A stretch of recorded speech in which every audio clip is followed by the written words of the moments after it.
एक कुतिया ने बताया कि माँ बाप का पाप औलाद भोगती है या औलाद का पाप माँ बाप भोगते हैं। महाभारत के वन पर्व में शर्मा की कथा एक महत्वपूर्ण संदेश देती है। शर्मा, जो कि एक देवताओं की कुतिया मानी जाती है, अपने पुत्रों को वह शिक्षा देती है कि मनुष्य के कर्मों का फल उसे या उसके आने वाली पीढ़ी को भोगना ही पड़ता है। एक समय शर्मा का पुत्र, जो एक कुत्ता था, एक समय राजा जन्मेजय के यज्ञ में जाता है और जहाँ उसे भोजन से दूर कर दिया जाता है और उसे डांट फटकार कर डंडे मार कर भगा दिया जाता है। आहत होकर के वह कुत्ता अपनी माता शर्मा के पास जाता है और अपने साथ में हुए न्याय की शिकायत अपनी माता से करता है। तब शर्मा ने अपने पुत्र को कर्मों की महत्ता और परिणाम की कथा सुनाई कि बेटा, तुम तनिक भी चिंता मत करो, हर व्यक्ति को उसके कर्म का परिणाम भोगना पड़ता है। शर्मा ने बताया कि मनुष्य के अच्छे और बुरे दोनों ही प्रकार के कर्मों का परिणाम सिर्फ उसे ही नहीं बल्कि उसकी आने वाली पीढ़ियां को भी भुगतने पड़ते हैं। यह एक शाश्वत नियम है कि जो भी कर्म हम करते हैं उसका प्रभाव केवल वर्तमान पर ही नहीं बल्कि भविष्य पर भी पड़ता है। इसलिए कर्मों का ध्यान रखना अत्यंत आवश्यक है। किसी के भी कर्म व्यर्थ नहीं जाते, हर कर्म का फल अवश्य मिलता है, चाहे वह अच्छा हो या बुरा। एक व्यक्ति के कर्म केवल उसी तक सीमित नहीं रहते, उसका प्रभाव उसकी संतानों और आगे की पीढ़ियों पर भी पड़ता है।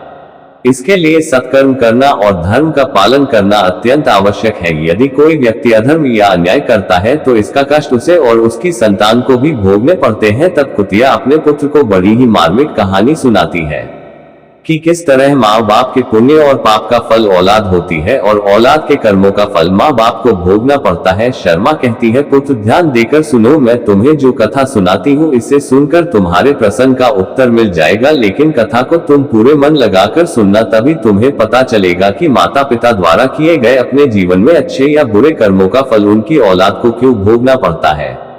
तब कुत्ता कहता है, यह माँ, तुम मुझे वह कथा सुनाओ, मैं पूरा मन लगाकर सुनूंगा। तो कथा को सुनते हुए उस कुतिया ने कहा है, पुत्र, एक समय की बात है, एक गांव में एक गरीब किसान रहता था और भाई मेहनत मजदूरी करके अपने परिवार का पालन पोषण करता था। बेचारा पूरे दिन मजदूरी करने के बाद उसे मजदूरी में 4 पैसे मिलते थे। उन 4 पैसों में से वह 1 पैसा रोज दान कर देता था और बाकी बचे 3 पैसे में अपने परिवार का खर्च चलता था। इस तरह से उसकी गुजर बसर हो रही थी। धीरे धीरे इसी तरह कुछ साल बीत जाते हैं और कुछ समय बाद उसके घर में 2 जुड़वा पुत्र पैदा होते हैं। अब उसे गरीब किसान के घर में 4 सदस्य हो जाते हैं।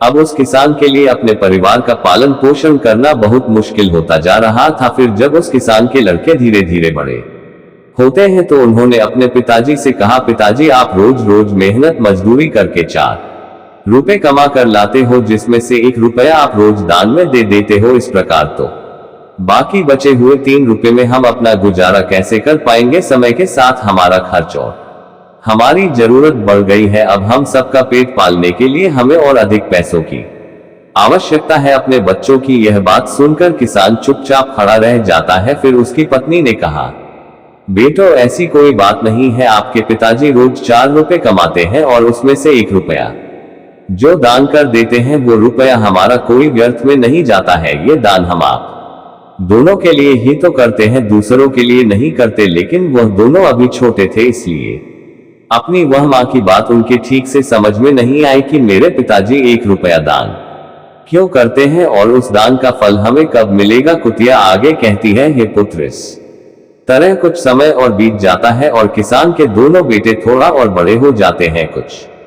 कुछ उनके अंदर समझदारी आ जाती है, लेकिन वे पूरी तरह से अभी समझदार नहीं हुए थे। फिर जब किसान एक दिन मेहनत मजदूरी करके अपने घर के लिए आ रहा था, तभी उसकी मृत्यु हो जाती है। फिर दोनों लड़के अपने पिता की मृत्यु के बाद अपनी माँ से पूछने लगे, हे माता, पिताजी हम लोगों को छोड़कर कहाँ चले गए। तो उसकी माँ बहुत दुख के साथ कहती है, बेटा, तुम्हारे पिताजी भगवान भोलेनाथ जी के पास चले गए हैं, अब वो लौटकर कभी नहीं आएंगे। फिर वह दोनों पूछने लगे, माँ जी, अब तो हम लोगों का पालन पोषण फिर कौन करेगा। जब हमारे पिताजी थे तो रोज 4 रुपए कमाकर लाते थे और 1 रुपया दान करते थे और बाकी 3 रुपए से हम लोगों का गुजारा हो जाता था, पर हम लोग अब क्या खाएंगे, अब हमारा पेट कैसे भरेगा। फिर माँ ने अपने दोनों बच्चों से कहा, बच्चों, हम लोग बहुत गरीब है, इसलिए हम लोगों की मदद भी कोई नहीं करेगा, क्योंकि जिस घर में गरीबी होती है उसकी सहायता कोई नहीं करता है सिवाय भगवान के, क्योंकि भगवान ही गरीबों के सहायक होते हैं। फिर उन दोनों ने अपनी माँ की यह बात सुनकर जवाब दिया, हम दोनों भाई भगवान भोलेनाथ के पास जाएंगे और अपने पिता को लेकर के आएंगे, क्योंकि भगवान भोलेनाथ बड़े दयालु हैं। वो हमारे दुखों को सुनकर हमारे पिता को अवश्य ही हमारे साथ भेज देंगे। मित्रों, कुतिया कहती है, पुत्र उन दो नन्हे बच्चों की इस बात पर उसकी मां ध्यान नहीं देती है और वह सोचती है ये तो छोटे बच्चे हैं, ऐसे ही बोल रहे हैं कि हम भगवान भोलेनाथ से मिलने जाएंगे। इन्हें क्या पता कि भगवान कहाँ रहते हैं। फिर एक दिन की बात है जब किसान की पत्नी अपने दोनों लड़कों को घर में छोड़कर के गांव में किसी काम के लिए चली जाती है। तभी उसके दोनों बेटे आपस में सोचने लगे, क्यों ना हम कैलाश पर्वत भगवान भोलेनाथ जी के पास चले और भगवान भोलेनाथ जी से अपने सारे दुख बताकर अपने पिताजी को वापस लेकर आए। यही सोचकर वे दोनों भाई अपने घर से भगवान भोलेनाथ जी के पास जाने के लिए चल देते हैं। फिर दोनों भाइयों को चलते चलते थकान होने लगती है और फिर वे दोनों एक बरगद के पेड़ के नीचे जाकर बैठ जाते हैं और वही कुछ देर विश्राम करने के लिए दोनों भाई उस बरगद के पेड़ के नीचे बैठकर विश्राम करने लगते हैं। तभी उस बरगद के पेड़ ने उन दोनों से कहा, बेटू तुम लोग कौन हो और इतनी तेज धूप में कहां जा रहे हो। फिर उस पेड़ की बात सुनकर उन दोनों ने कहा, हम गरीब किसान के बेटे हैं और हम दोनों अपने पिताजी को लाने के लिए भगवान भोलेनाथ जी के पास जा रहे हैं। उन दोनों की यह बात सुनकर पेड़ बहुत आश्चर्यचकित होकर बोला, पुत्रों तुम भगवान भोलेनाथ जी से मिलने जा रहे हो तो मेरे लिए भी भगवान भोलेनाथ जी से एक प्रश्न पूछ लेना। तो उन दोनों ने कहा, कौन सा प्रश्न है। तो पेड़ बोला कि मैं कई वर्षों से यहाँ पर लगा हुआ हूँ, लेकिन आज तक मेरा एक भी पत्ता जमीन पर नहीं गिरा है और ना ही मेरी डालियां सूखकर कभी जमीन पर गिरी है। ना जाने मैं कितने वर्षों से और कब तक यहाँ पर खड़ा रहूंगा। मैंने अपने पूर्व जन्म में ऐसा कौन सा पाप कर दिया है जिसके कारण से मैं कई वर्षों से आज तक हरा भरा हूँ और इस पेड़ के रूप में ना जाने कब तक रहूंगा। तब उन दोनों ने कहा, ठीक है, हम तुम्हारा ये प्रश्न भगवान भोलेनाथ से जरूर पूछेंगे, लेकिन आप हमें भगवान भोलेनाथ तक पहुंचने का रास्ता बता दो और हम किस प्रकार उन तक पहुंच पाएंगे। इस काम में आप हमारी मदद करो। तब बरगद का पेड़ उन दोनों बालकों को 2 जोड़ी चरण पादुका भेंट करता है और बोला, बच्चों तुम इन चरण पादुका को पहनकर सीधे भगवान भोलेनाथ के पास कैलाश पर्वत पर बिना हारे बिना थके पहुंच जाओगे। ये चमत्कारी चरण पादुका है। ये चरण पादुका तुम्हारी वहां पहुंचने में मदद करेगी। चरण पादुका को पहनकर तुम्हें बिल्कुल भी थकान नहीं होगी और ये तुम्हें उसी रास्ते पर ले जाएंगी जिस रास्ते में आगे जाकर भगवान महादेव का घर होगा। बरगद से चरण पादुका को लेकर उन दोनों किसान के बच्चों ने उन्हें पहन लिया। उसके बाद वह दोनों बालक वहां से चले जाते हैं। फिर चलते चलते काफी दूर पहुंचते हैं। तभी रास्ते में उन्हें एक बहुत बड़ा सांप दिखाई देता है। उस सांप को देखकर वह दोनों बहुत डर जाते हैं और फिर वह वहां से भागने लगते हैं। तभी सांप आवाज देकर बोला, बच्चों तुम मुझसे डरो मत, मैं तुम्हें कोई नुकसान नहीं पहुंचाऊंगा। तुम मुझे ये बता दो कि तुम दोनों कौन हो और यहाँ क्या कर रहे हो, इधर कहाँ जा रहे हो। तभी वह दोनों कहते हैं, हे नागराज, हम दोनों एक गरीब किसान के बेटे हैं और हमारे पिता मेहनत मजदूरी करके घर का पालन पोषण करते हैं और अब उनकी मृत्यु हो चुकी है, इसलिए हम दोनों पर रोजी रोटी का संकट खड़ा हो गया है। अब हमारे परिवार को कोई खिलाने पिलाने वाला नहीं है। हमारी माँ कहती है कि हमारे पिता भगवान भोलेनाथ के पास गए हैं, इसलिए हम अपने पिताजी को लेने कैलाश पर जा रहे हैं। तब उन दोनों की यह बात सुनकर सांप ने कहा, बच्चों तुम अपने कार्य में जरूर सफल होगे। तब सांप कहने लगा, बच्चों अगर तुम भगवान भोलेनाथ के पास जा रहे हो तो भोलेनाथ जी से एक प्रश्न हमारा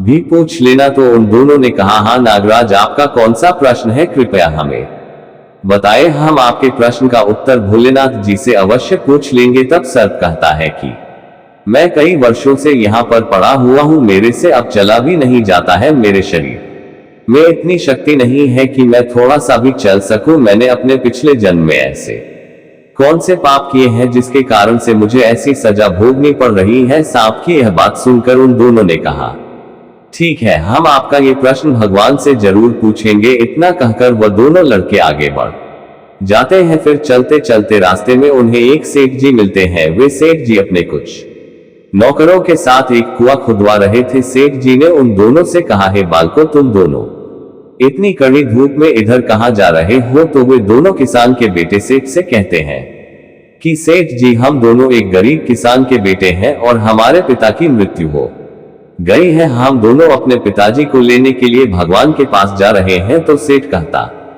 है तुम दोनों भगवान भोलेनाथ जी के पास जा रहे हो, ठीक है तो भगवान भोलेनाथ जी से मेरा भी एक प्रश्न पूछ लेना। तो उन दोनों ने कहा कि आपका कौन सा प्रश्न है, आप हमें बताएं, हम दोनों आपका प्रश्न भी पूछ लेंगे। फिर वह सेठ कहता है, हे बालको, मैं कई सालों से यहाँ पर एक कुआं खुदवा रहा हूँ और ये कुआं काफी बड़ा भी हो चुका है, लेकिन इसमें से अभी तक पानी नहीं निकला है। मैंने अपने पूर्व जन्म में ऐसा कौन सा पाप किया है जिसके कारण मेरे कुएं में से अभी तक पानी नहीं निकला। मैंने इस कुएं को खुदवाने में बहुत सारे पैसे भी खर्च कर दिए, किंतु इसमें से अभी तक एक बूंद भी पानी नहीं निकला है। सेठ की बात सुनकर उन दोनों लड़कों ने कहा, सेठ जी ठीक है, हम भगवान भोलेनाथ जी से तुम्हारा ये प्रश्न पूछ लेंगे। इतना कहकर वह दोनों लड़के वहां से आगे को बढ़ जाते हैं। फिर कुछ दूर आगे चलने के बाद उन्हें एक नदी मिलती है, तो वे दोनों पानी पीने के लिए उस नदी पर जाते हैं। तभी नदी के किनारे पर एक मछली बाहर आती है और उन दोनों के पैरों के पास आकर कहती है, हे बालको, तुम दोनों इतनी सुनसान जगह पर अकेले क्या करने आए हो? तुम दोनों कौन हो? उन दोनों ने मछली को सारी बात बताई और कहा, हम अपने पिताजी को लेने के लिए भोलेनाथ जी के पास जा रहे हैं। फिर उन दोनों की बात सुनकर मछली बहुत दुखी होती है और बोली, बच्चों, तुम भगवान भोलेनाथ जी से मिलने जा रहे हो तो मेरा एक प्रश्न भी पूछ लेना। इस नदी में मैं कई वर्षों से भटक रही हूँ, मेरी 7 पीढ़ियां बीत गई, परंतु मैं अभी तक जीवित हूँ, मेरी मृत्यु नहीं हो रही है। मैंने अपने पूर्व जन्म में ऐसा कौन सा पाप किया है जिसके कारण मेरी मृत्यु नहीं हो रही है? मछली की ये बात सुनकर उन दोनों ने कहा, आप चिंता ना करो, हम दोनों आपका ये प्रश्न भगवान भोलेनाथ जी से अवश्य पूछ लेंगे। मित्रों, इतना कहकर वह दोनों बालक फिर आगे के लिए चले जाते हैं और कुछ दूर और चलने के बाद उन्हें एक जंगल मिलता है और वहां पर एक व्यक्ति उन्होंने देखा कि मरा पड़ा हुआ है और वहां से कुछ दूरी पर उसकी आत्मा भटक रही। तब उसकी आत्मा उन दोनों बालकों से पूछने लगती है, हे बच्चों, तुम कौन हो और इस घने जंगल में क्या कर रहे हो? तब उन दोनों बालकों ने कहा, हम महाकाल के पास जा रहे हैं, हम दोनों किसान के बेटे हैं और मेरे पिता की कुछ दिन पहले मृत्यु हो गई है। उनके बिना अब हमारे घर में कोई कमाने वाला नहीं रहा, हमारे ऊपर रोजी रोटी का संकट खड़ा हो गया है, इसलिए हम अपने पिता को भगवान भोलेनाथ जी से वापस मांगने जा रहे हैं। तब वो आत्मा कहती है, तुम दोनों भोलेनाथ जी के पास जा रहे हो तो मेरा भी एक प्रश्न पूछ लेना। तो दोनों लड़कों ने कहा, हाँ हाँ बताइए, तुम्हारा कौन सा प्रश्न है? तो वह आत्मा बोली, मेरी मृत्यु काफी पहले हो चुकी है, किंतु मेरा शरीर अभी तक इसी जंगल में पड़ा है और न तो मेरा शरीर सड़ता है और ना गलता है। इतने सालों से मेरा शरीर जैसा कि वैसा बना हुआ है। मैंने अपने पिछले जन्म में ऐसा कौन सा पाप कर दिया है जिसके कारण मेरा शरीर मृत्यु के बाद भी वैसा का वैसा ही है? तब दोनों लड़कों ने कहा, ठीक है, हम दोनों आपका ये प्रश्न भगवान भोलेनाथ जी से जरूर पूछ लेंगे। मित्रों, फिर वह कुतिया अपने पुत्र को आगे कथा सुनाती हुई कहती है कि इस प्रकार वो दोनों बच्चे आगे को बढ़ते चले जाते, चमत्कारी खड़ाऊ उनकी गति को तीव्र कर देते हैं और फिर वे चलते चलते दोनों बालक कुछ ही समय में कैलाश पर्वत पर पहुंच जाते हैं, जहां पर उन्हें भगवान भोलेनाथ जी के दर्शन होते हैं। दोनों बालक हाथ जोड़कर भगवान भोलेनाथ जी के सामने खड़े हो जाते हैं और भोलेनाथ जी से कहते हैं, हे भोले बाबा, हम किसान के बेटे हैं, मेरे पिता की मृत्यु होने के बाद हम दोनों पर रोजी रोटी का संकट खड़ा हो गया है, हमारे घर में कोई कमाने खाने वाला नहीं है, पिता की मृत्यु हो गई है और हम अपने पिता को लेने आए हैं। मेरे पिता कहां पर है? हम लोगों के घर का खर्चा कैसे चलेगा? क्योंकि जब हमारे पिताजी घर पर थे तो वह रोज मेहनत मजदूरी करके 4 रुपए लाते थे, जिसमें से 1 रुपया वो रोज दान करते थे और 3 रुपए से हमारे घर का गुजारा चल जाता था, हमारा पालन पोषण होता रहता था। अब हम लोगों के घर का पालन पोषण कैसे होगा? हम लोग कहां जाएंगे, क्या खाएंगे? हे भोलेनाथ जी, मेरे पिताजी को मेरे घर भेज दीजिए, नहीं तो हम लोग भूखे मर जाएंगे। इस तरह उन दोनों बालकों की बात सुनकर भोलेनाथ जी बोले, हे बालकों, तुम चिंता मत करो, मैं तुम्हारे पिताजी को घर भेज दूंगा, पहले तुम दोनों भाई यहाँ पर बैठो। फिर वह बालक वहां पर बैठ गए और भगवान भोलेनाथ जी ने उन दोनों को भोजन कराया और जब उन दोनों ने भोजन कर लिया तो भोलेनाथ जी ने उन दोनों से पूछा, तुम दोनों की और कोई इच्छा हो तो मुझे बताओ, मैं तुम्हारी सारी इच्छाएं पूरी करूंगा। फिर उन दोनों बालकों ने रास्ते में जो जो मिला था उन सभी के प्रश्नों को बारी बारी से भोले बाबा से पूछा तो भोले बाबा कहने लगे, हे पुत्रों, मैं तुम्हें बारी बारी से इन सभी प्रश्नों के जवाब देता हूं, ध्यान से सुनो। और इस प्रकार से भोलेनाथ ने उन सभी के प्रश्नों का जवाब उन बच्चों को दिया और उसके बाद कहा, अब तुम दोनों अपने घर जाओ, तुम्हारे पिताजी तुम्हारे घर पर पहुंच जाएंगे। और हाँ, घर जाते समय उन सभी को उनके उत्तर बताते हुए जाना। फिर दोनों बालक वहां से चल देते हैं और वापस आते हुए उसी जंगल के मार्ग से आ रहे थे तो उन दोनों लड़कों को फिर से वही मरा हुआ व्यक्ति मिला जिसका शव जमीन पर पड़ा था और उसकी आत्मा वही इर्द गिर्द भटक रही थी। उन दोनों लड़कों को आया देखकर वह आत्मा उनके पास आती है और कहती है कि तुम दोनों भगवान के पास से लौटकर आए हो, तुमने भोलेनाथ जी से हमारा प्रश्न पूछा या नहीं? तो वो दोनों कहने लगे, हाँ जी, हम दोनों ने आपका प्रश्न किया था। तो भगवान भोलेनाथ जी ने उसका उत्तर बताया कि तुम जब जीवित थे तब तुम बहुत बड़े विद्वान थे, बहुत धन था तुम्हारे पास, किंतु तुमने किसी को भी अपना ज्ञान और धन नहीं बांटा और अब तुम्हारी मृत्यु हो गई है, इसलिए तुम्हारे ज्ञान तुम्हारे अंदर ही रह गए और तुम्हारा धन तुम्हारे परिवार वाले हड़प गए जो अब किसी काम का नहीं। और जब तुम अपना ज्ञान किसी को नहीं बांटोगे तब तक तुम्हारी आत्मा को शांति नहीं मिलेगी और तुम्हारा शरीर इसी तरह पड़ा रहेगा। मित्रों, कुतिया अपने पुत्र से कहती है, हे पुत्र, अब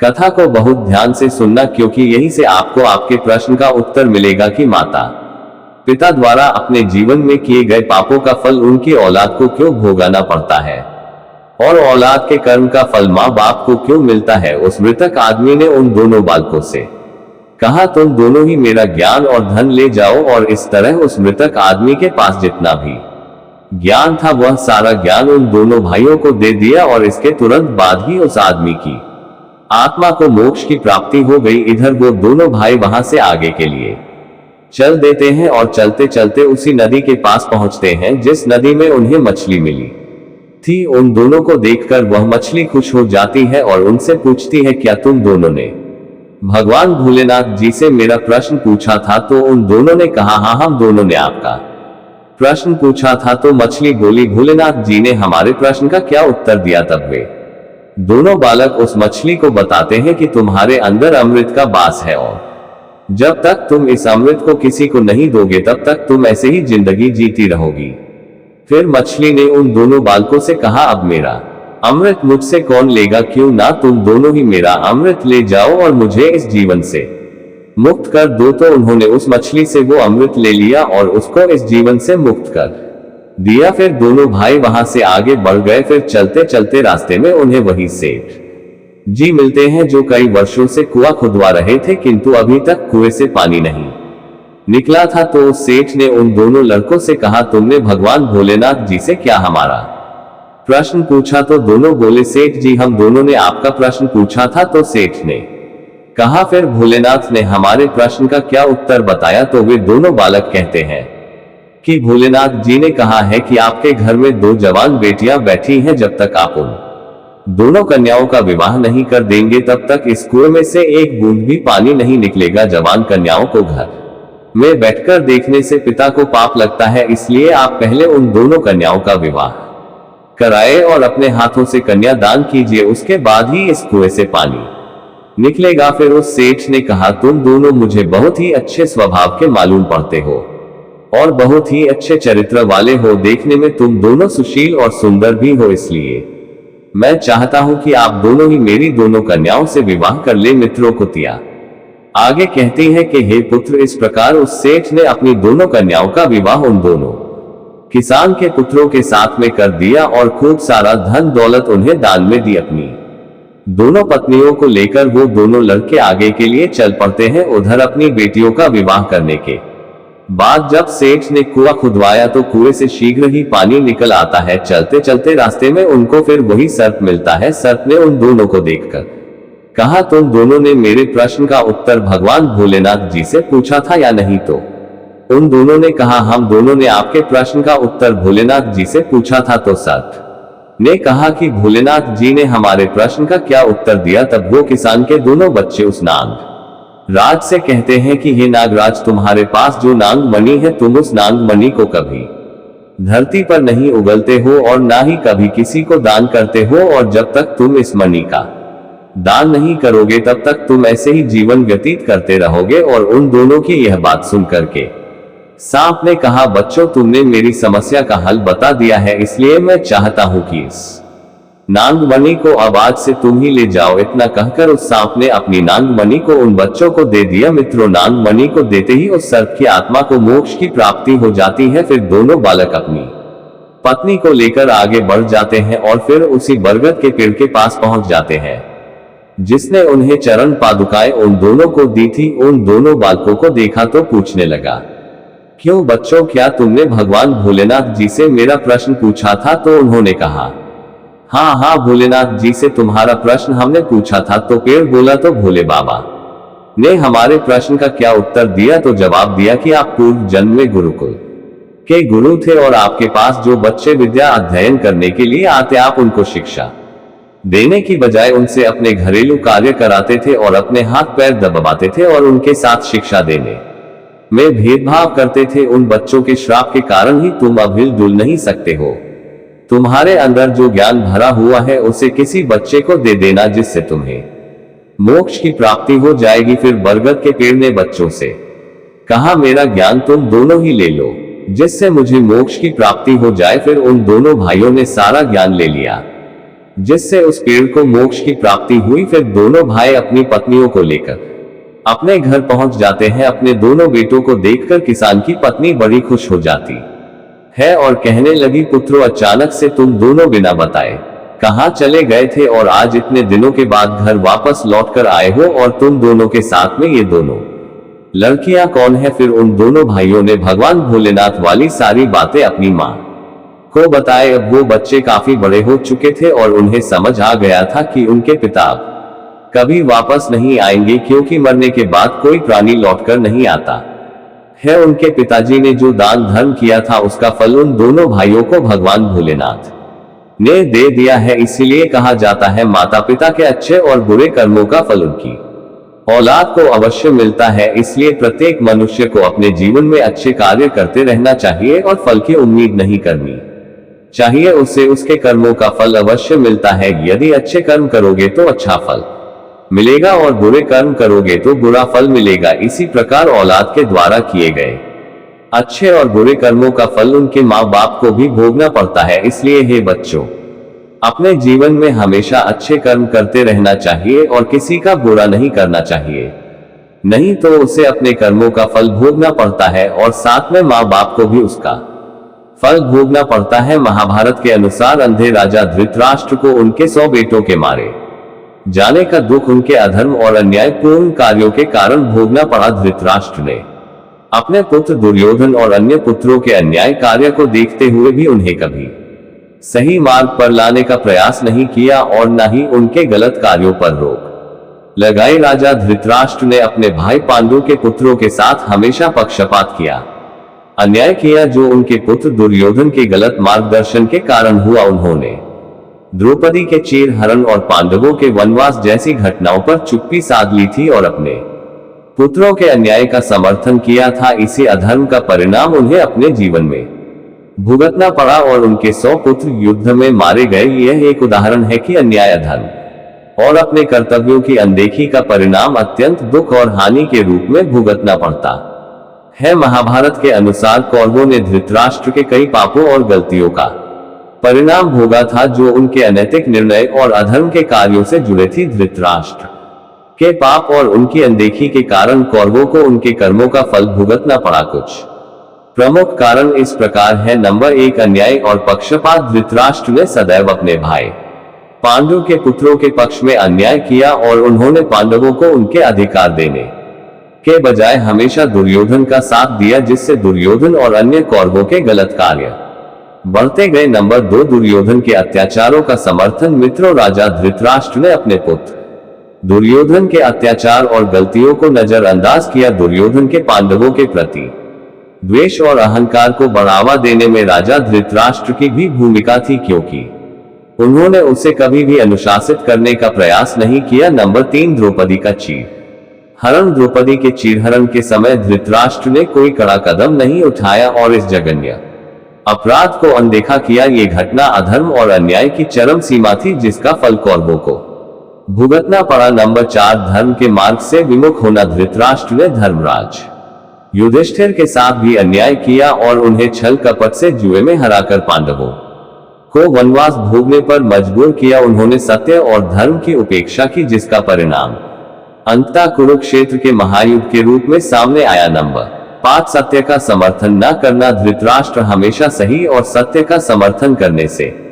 कतराते रहे। उनकी इस कमजोरी ने कौरवों को अधर्म के मार्ग पर चलने का अवसर दिया। इन सभी पापों और अधर्म का परिणाम कौरवों को महाभारत के युद्ध में हार और विनाश के रूप में भुगतना पड़ा। यह एक सीख है कि अधर्म और अन्याय का परिणाम सदैव दुखद और विनाशकारी होता है। माँ बाप के कर्म औलाद भी भोगती है। देवताओं की कुतिया शर्मा की कथा में एक कल्पित कहानी शामिल है, जो संतान के कर्मों का फल उनके माता पिता को भी भोगना पड़ता है। इस बात को समझाने के लिए इस कहानी के माध्यम से शर्मा ने अपने पुत्र को समझाया कि किसी भी संतान के द्वारा किए गए कर्मों का असर उसके माता पिता पर भी पड़ता है। कुतिया कहती है, हे पुत्र, एक गांव में एक ब्राह्मण परिवार रहता था, जिसमें एक वृद्ध माता पिता और उनका पुत्र शामिल था। ब्राह्मण का पुत्र स्वभाव से आलसी, क्रूर और अधर्मी था। वह गलत कार्यों में लिप्त रहता था, झूठ बोलता था, चोरी करता था और दूसरों को परेशान करता था। उसके बुरे कर्मों के कारण पूरे गांव में उसका नाम बदनाम था। एक दिन उस पुत्र ने किसी की संपत्ति चुरा ली और राजा के सैनिकों द्वारा पकड़ा गया। उसे गांव के पंचों के सामने लाया गया और उसे दंड दिया, लेकिन उस दंड का असर सिर्फ उस पर ही नहीं पड़ा, बल्कि उसके माता पिता को भी समाज के तिरस्कार का सामना करना पड़ा। लोग उन्हें ताने मारते थे कि चोर के माता पिता है, उन्हें अपमानित करते थे मानो उनके पुत्र के गलत कार्यों के लिए वे स्वयं जिम्मेदार हो। इस अपमान से दुखी होकर माता पिता ने सोचा कि उन्होंने कभी कोई गलत कार्य नहीं किया, फिर भी उन्हें अपने पुत्र के पापों का फल क्यों भुगतना पड़ रहा है, लोग उन्हें क्यों अपमानित करते है। तब उन्हें समझ में आया कि संतान के कर्मों का प्रभाव उनके माता पिता पर भी पड़ता है और समाज भी उन्हें उसी दृष्टि से देखती है। मित्रों, इसी कायले के मारे उन दोनों ने आत्महत्या कर ली। संतान के कर्म का प्रभाव। ये कहानी बताती है कि संतान के अच्छे या बुरे कर्मों का प्रभाव उसके माता पिता पर भी पड़ता है। इसलिए हर व्यक्ति को अपने कर्मों का ध्यान रखना चाहिए, क्योंकि उनके कार्यों का प्रभाव सिर्फ उन तक ही सीमित नहीं रहता। समाज के दृष्टिकोण से भी किसी व्यक्ति के कर्म के परिवार और समाज की प्रतिष्ठा को प्रभावित करते हैं। जिम्मेदारी का महत्व। माता पिता को भी अपने बच्चों को अच्छे संस्कार और शिक्षा देने का प्रयास करना चाहिए, ताकि वे गलत मार्ग पर न जाए और उनके कर्मों का नकारात्मक प्रभाव परिवार पर न पड़े। मित्रों, इस तरह से देवताओं की कुतिया ने अपने पुत्र को कर्मों की महत्ता समझाई और उनके दूरगामी परिणामों के बारे में भी बताया। मनुष्य के द्वारा किए गए उसके पूर्व कर्म, अच्छे कर्म, बुरे कर्म उनकी संतान पर भी असर छोड़ते हैं। इसलिए हमें अच्छे से अच्छे कर्म करने चाहिए। तो मित्रों, मैं उम्मीद करता हूं ये कहानी जरूर पसंद आई होगी। तो चलिए अपनी कीमती राय कमेंट बॉक्स में दीजिए। मिलते हैं आपसे अगली कहानी में एक और ज्ञान चर्चा के साथ। आप सभी का बहुत बहुत धन्यवाद। जय श्री कृष्णा।